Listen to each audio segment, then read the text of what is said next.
Can you hear me? Yeah, Yes, yes. ma'am. Great. So, a very, very warm good morning to each one of you. Some 206 people who are logged in right now. Yes, it is a kind of a homecoming for me because almost more than 2 decades ago, I do remember ITS had played a very significant role in my journey. And I have always felt an extreme sense of gratitude for this institution. So when Sunil asked me that whether I can be there, uh, I just had to say yes. I have immense, uh, among the people who are closest to me, I still feel it is Chadaji, Pandey, Vikas, and all the people who has been as Rushanji, and of course, so many people. And it was such a pleasure to be in front of you, Mr. Sood. So it's an extremely emotional moment for me because every uh, every place adds its own value. So yes, in my journey, this place has for sure added value, and I have a deep sense of gratitude for that. Okay, having said that, today I was asking why me because I'm essentially a professor of marketing. Now, of course, wearing the hat of an academic administrator as well, but teacher at heart. So, well, in a conference which is very technology driven. But I think when I really looked around as to what value I can bring to the table, I can bring discourses, I can bring conversations, which kind of bring forth that if technology is not there, we're nothing. Like I may ask each participant, while Pandeyji was mentioning VUCA, I remember 3, 4 years ago we used to say it is one of the most cliched, often repeated word. But frankly speaking, we have understood the word or the acronym VUCA only today. See, today every word resonates with us. We know what volatility is all about. We know what uncertainty is all about, complex is all about, and ambiguous is all about. Courtesy this COVID 19 era in which we are living. I think people who are even 90-year-old, they are saying that they have never seen the world like this. I think it started in December. We're going to reach September. There is no let up. And we don't even know, which is where we say uncertainty is now understood. Complex is now understood. Because as managers, as administrators, as leaders, we all are just like, very colloquial way we say, twiddling our thumbs and kind of wondering what next, until how, until when. So in such a scenario where for the first time, I think yesterday I was looking at the newspaper and there was a uh, very unhappy news, I would say, which was saying that some 5 million people have lost jobs in July itself. And this is going to follow, this is going to continue. Uh, we are talking about that after a long gap, we for the first time, like we knew that there are types of recession, V recession, U recession, L recession, but now, yes, we are actually witnessing, and we perhaps in times to come may witness for longer what we call it as pure structural recession. Uh, in such times, if I ask the audience two questions, where is your money currently going? Out of, say, some 10,000 rupees that you're spending, where is the money going? And you would find it is a spectrum.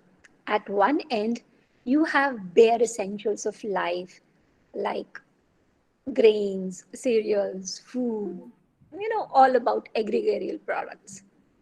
And on the other side of the spectrum, I think most of our money is going in buying technology. So, in such a uncertain scenario, at one end we have the basics of life, and the other end we have technology. and both of them are almost equal. How I'm making this such a loud statement like almost equal? What if I take your mobile and your computing devices, could be a laptop, could be anything, away from you in today's scenario? Then you would recognize that what exactly I mean, that how the entire consumption has actually come down to these three things. And when I said that, yes, there are some millions of people losing jobs, there are some major disruptions happening in the economy. I think one thing which purely comes out as a rescue, like I think sitting in educational institution, the lady who was introducing me was talking me about new normal. If at all there is a semblance of any normalcy, it's all courtesy technology. So never ever in the history of mankind we have understood the importance and the implication of technology. So it makes me very happy that at least uh, people who are in this space, they are converging in forms of these conferences, these platforms, sharing notes, sharing ideas, sharing conversations, because this is the mainstay. We are looking with so much hope and optimism. In fact, in such dark hours, if there is one shining light, one glimmer of hope, which we are looking up to, is towards technology. So, yes, each one of you, whether it is a BCA student sitting and listening to me, or it could be an IT professor, imagine the role that you have to play. And of course, the second word which was there, which was nation building. So, actually, the nation owes it to you today. If we get our act together, if we are able to uh, upgrade ourselves, solve these VUCA problems, solve these, you know, issues which all of a sudden have come to us, uh, we look forward to you. So imagine the role that you have to play. And of course, no doubt about it, uh, we know that technology today is not only helping us in development, it is not just helping us in uh, having these sustainability as goal, it is not just helping us in communicating, it is not just helping it in decision making, it has actually to a large extent begun become what we call it as a reason for our existence. So in such a scenario where it is inevitable, where it is all pervasive, yes, we really look forward. And which is where, like, I'm a marketing professor, I know that everything that is happening in today's scenario uh, is, uh, is based on technology. So, only thing is what we have to be extremely um, cautious about, that like everything else in the world, this again could be double-edged sword. So, but that's one part we'll talk maybe a little later on. So right now, as my some of my learned colleagues like Pandeyji and everybody was talking about that how the recent technologies or the recent innovations have actually made it possible. Yes, no doubt about it. Today, I can download something to the tune of gigabits in seconds. Uh, my computing devices are faster than ever before, and yes, whether it is social media or it is retailing, which is now becomes e-tailing, we for sure are completely talking in terms of the recent and the complex uses of technology. Even amongst youngsters, I see that all these TikTok stars or YouTubers, uh, the amount of name, fame, money that they achieve overnight is all courtesy technology. It used to take ages to become superstar. Now you have overnight superstars which are coming courtesy technology. So yes, across all these things, we keep hearing that how Internet of Things is helping. Uh, yes, basically the first phase of internet was all about helping us in our intangibles. So whether it was through our for our emails or whether it was for our communication, it helped us around that. But the new internet, or I would say, uh, the current usages are now even embracing the tangibles. So the modern internet for sure is dealing also with our assets. uh, I I know for sure each one of us, you know that all those valuable things which we wanted to protect and something which we could always touch and see, now these assets are for sure in a way stored in that encoded form on a network to network chain, what we call it as blockchain or a ledger. And for sure, it is making uh, our assets much more safer, our transactions much more transparent, and not just this, but even what we call it as decentralized blockchain for sure is going to change our life, the way we manage our assets, the way we use machines, the way we simple things like the way we're going to rent a car, the way we are going to, I would say, even prove our identities, like how we're going to prove who we are. So the way we bank, the way our financial institutions work, the way we lend money, the way we borrow money, everything, is going to be very, very different and very, very intensive. Of course, beyond Internet of Things, artificial intelligence is here to stay and is going to huge time, big time supplement and complement human intelligence. I would never agree that it would substitute human intelligence, but yes, it will big time supplement and complement human intelligence. We already seen a lot of high level cognitive processes like thinking, uh, even thinking, perceiving, learning, problem solving, things which we thought uh, were purely human domains. We now see very clear applications of artificial intelligence there. So, all this advanced data collection, aggregation, analytics, computer processing power, all of it, yes, it's making definitely our lives much more simpler. It's enriching our lives. It is definitely enriching our workspaces. Machine learning, and although what we these days we call it as or we engage in what was called deep learning, for sure has made all this very, very accessible. So yes, we can go on and on as to how these different technologies are making our healthcare, our, like, why go further.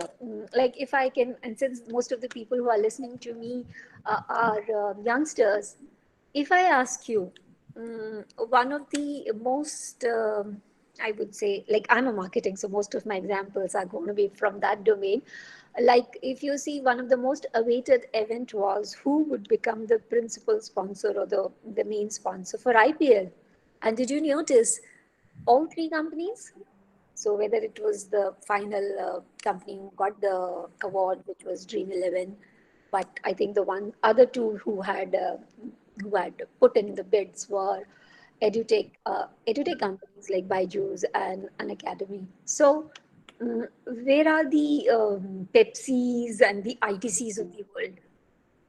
So these are classic examples that what is here to stay and what is impacting the lives in such a big way. So nobody had heard of Byju's till about 5 years or 6 years back, and today Byju's is bidding for IPL, which is one of the most expensive proposition in terms of sponsorships, which is currently available. So that just explains the way technology has been touching our lives. That just explains how every child uh, is using these edtech companies like Byju's and Academies and Khan Academies, and there's a whole plethora of them working in that space. And not just there, but uh, adding value to the lives of those students, those who are sitting at home, uh, nowhere to go, nothing to do, but just to interact with them, with those technologies which are available. So I think, yes, as I say, like never before, it has become all important, all pervasive, all influential. And there is absolutely no way we can deny uh, all, all these artificial intelligence run tutors and online helps uh, is here to stay.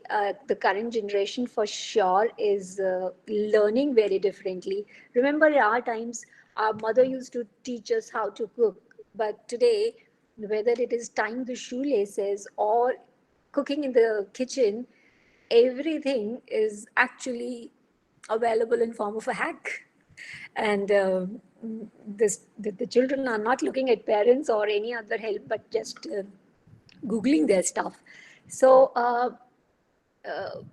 for sure, I think COVID-19 has just made it very up close and personal. It is just in the face.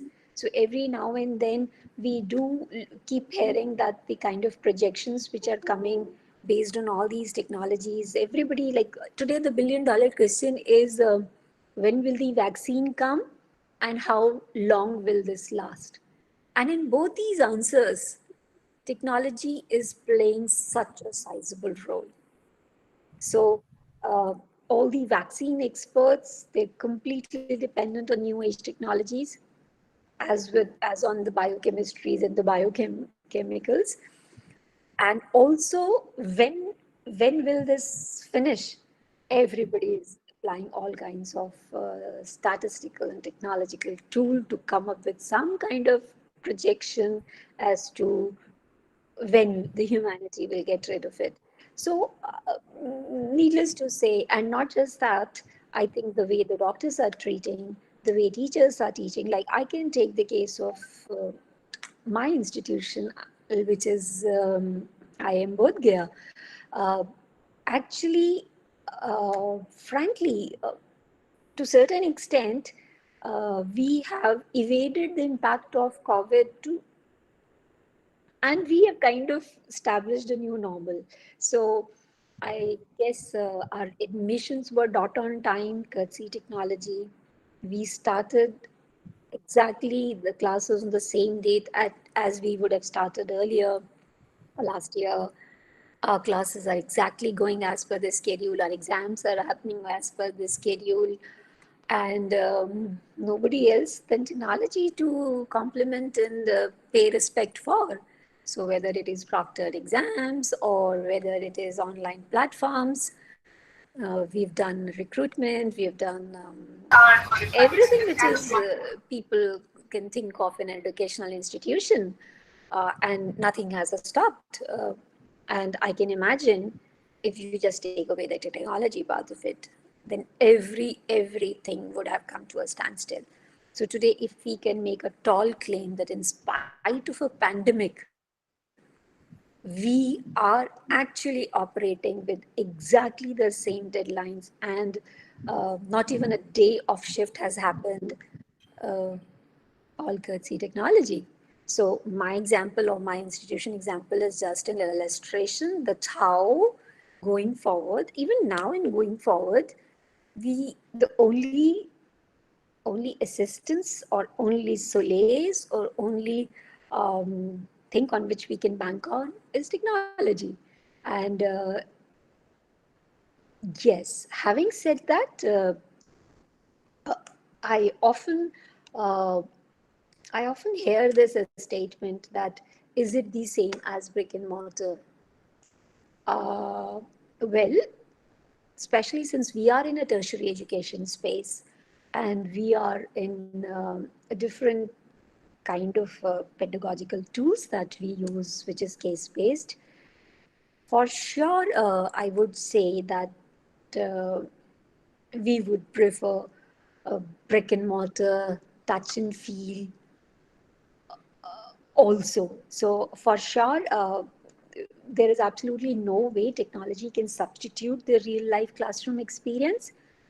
So for sure, I think we I'm so sure the 200 students who are listening to me, or any other student who is sitting in the home, sitting in front of computer under the nose of their parents now for 5 months, is dying to be back in campus, dying to be in their own spaces, where learning is not just about cramming numbers or getting some information and knowledge. Learning is also about having networks. Learning is also about having conversations with friends, community. Uh, all that is very, very imperative. And as I say, more importantly, in a course where we deal in, which is management at a tertiary level. But even there, I would say that even when the world comes back to normal, we would still end up using a whole lot of technology. Uh, because, first of all, the biggest stumbling block which was there was the inertia towards embracing technology. And COVID for sure has pushed humanity to embrace it overnight. So you've seen it already, irrespective of the age groups.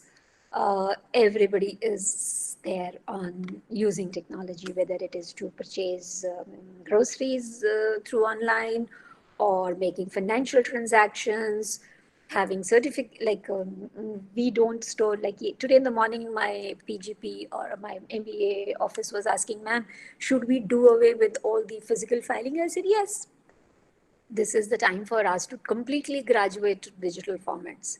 So, with NSDLs and CSDLs really helping big time, DigiLockers being a reality. And when we talk of, in fact, there's so many people who says that when the COVID has happened because human had become very, very cruel towards the nature. I think technology has a big impact even in terms of having more sustainable practices.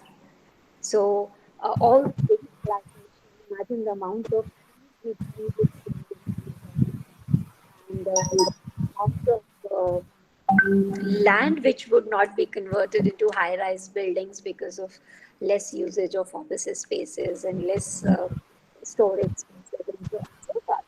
So it will far-reaching impact.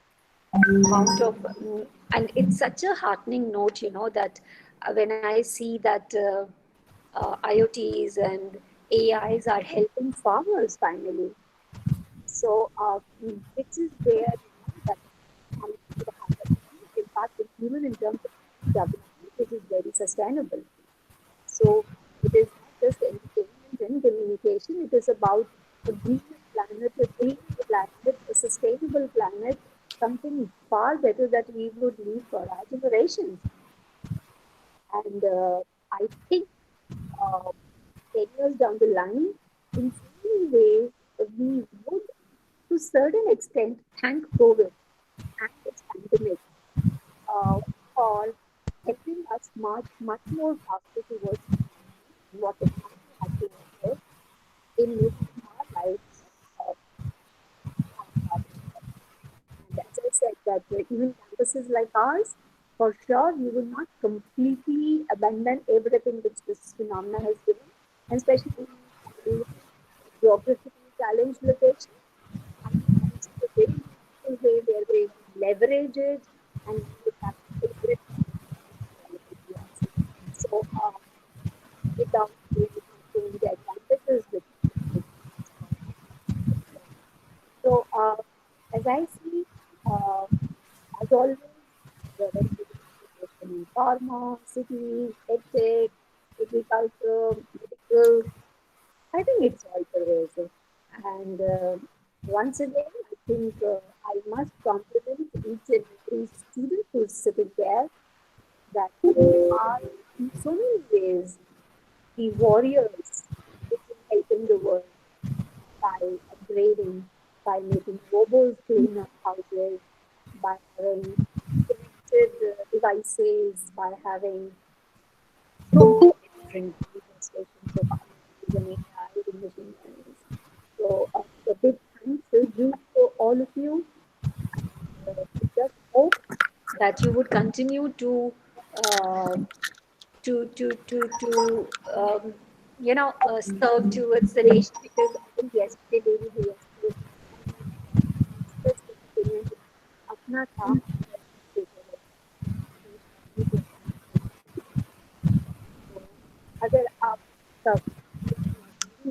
technology, if you just continue to upgrade it and make it available for the benefit of the larger humanity, the nation will just prosper and the nation would just develop, and there is no stopping. In fact, in so many ways, it's already doing. Like, I have a very simple and a beautiful, learned a very beautiful definition of corruption over years, and which is again for a developing country like ours is one of the biggest stumbling block in our development. And I feel corruption is something uh, which happens when we place ourselves before the nation. Simple. So, whenever a human being or a one person places self before the nation, corruption happens. And I think uh, today's governance, be it a corporate governance or the government, uh, the union and the state, it is far more transparent, far more accountable, far more agile, courtesy technology. And I don't have to give you examples. We all know it, that whether it was our driving license or passport or whatever, income taxes, it's far more transparent, far more agile, far more flexible, courtesy technology. So, with the better implementation and with the kind of technologies which are the best suited over years, it will just and just help us become a far stronger, far better, far sustainable as a nation. So, thank you so much to the entire ITS team